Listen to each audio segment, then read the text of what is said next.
საერთაშორისო გადაზიდვებში ჩართული კომპანიები თურქეთში, რუსეთსა და ყაზახეთში ტვირთის გადასაზიდად ნებართვებს განსხვავებული წესით მიიღებენ. თუ აქამდე მესამე ქვეყნებში ან ქვეყნიდან საერთაშორისო გადაზიდვების ნებართვების გაცემა დადგენილი კვოტის ფარგლებში ასოციაციების გავლით ხდებოდა, ამერიდან სახმელეთო ტრანსპორტის სააგენტო ნებართვებს სპეციალური სარეიტინგო სისტემით გაანაწილებს. ეს რეიტინგი რამდენიმე პარამეტრის მიხედვით დგება და მასში გათვალისწინებული იქნება მიღებული ნებართვების რაოდენობა, შესრულებული რეისები და იმ ქვეყნების რიცხვი, სადაც კომპანია ოპერირებს. ასევე შეფასდება ბოლო 3 წლის განმავლობაში საერთაშორისო გადაზიდვებში მონაწილეობის გამოცდილებაც. მით მეტქულას მიიღებს გადამზიდავი, ვისაც უფრო ახალი და ეკოლოგიურად სუფთა ტრანსპორტი ყავს. სექტორში მიაჩნიათ, რომ ახალი წესი წინ გადადგმული ნაბიჯია პროცესების გამჭვირვალობისკენ, გამოირიცხება სუბიექტური ჩარევები და კორუფციული რისკები, თუმცა პრაქტიკული ხარვეზების აღმოსაფრულად აღნიშნული წესი დახვეწას საჭიროებს. Ცუდი მხარე ის არის, რომ წინასწარ ნებისმიერი გადამზიდავისთვის ფაქტიურად შეუძლებელია გამოითვალოს მისი კომპანიის რეიტინგი, ამ რეიტინგის თანაფარდობა სხვა კომპანიის რეიტინგებთან, იმიტომ რომ აქ მნიშვნელოვანი არა მხოლოდ ერთი კომპანიის რეიტინგი, არამედ განაწილების პროცესში მონაწილე სხვა კომპანიის რეიტინგებიც და ამათთან ურთიერთ, ასე ვთქვათ, თანაფარდობა, ხო, როგორი იქნება ეს.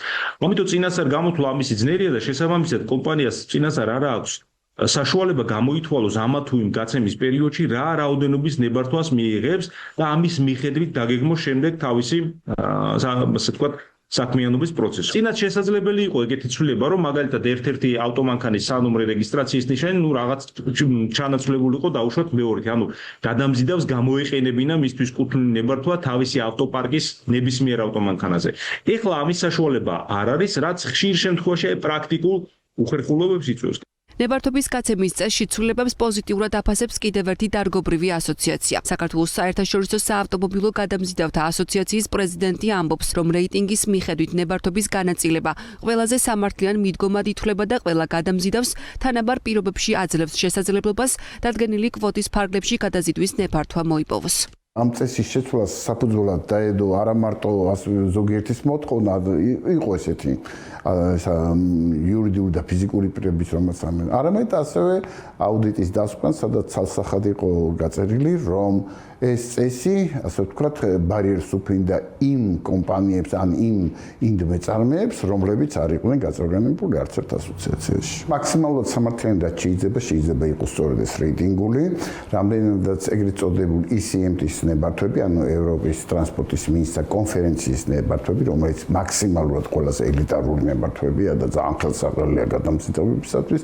სწორედ ამ წესით ნაწილდება. ამან გამოიწვია ესეთი კონსპირაციული თეორიის გავრცელება, თითქოს მაღალი რეიტინგი შეიძლება დააგროვოს მხოლოდ მსხვილმა და სოლიდურმა კომპანიებმა, რაც მცდარი აზრი არის, ვინაიდან რეიტინგი არ განისაზღვრება მხოლოდ ერთი კომპონენტით და აი ერთი ავტომანქანის მქონე კომპანიამაც ფაქტიურად თვით დასაქმებულმა ინდმეწარმემაც შეიძლება რეიტინგში ხშირად გაუსწროს საკმაოდ მსხვილი ავტოპარკის მქონე კომპანიასაც, თუ აი დანარჩენი ასე ვთქვათ კომპონენტები ექნება უკეთ ათვისებული.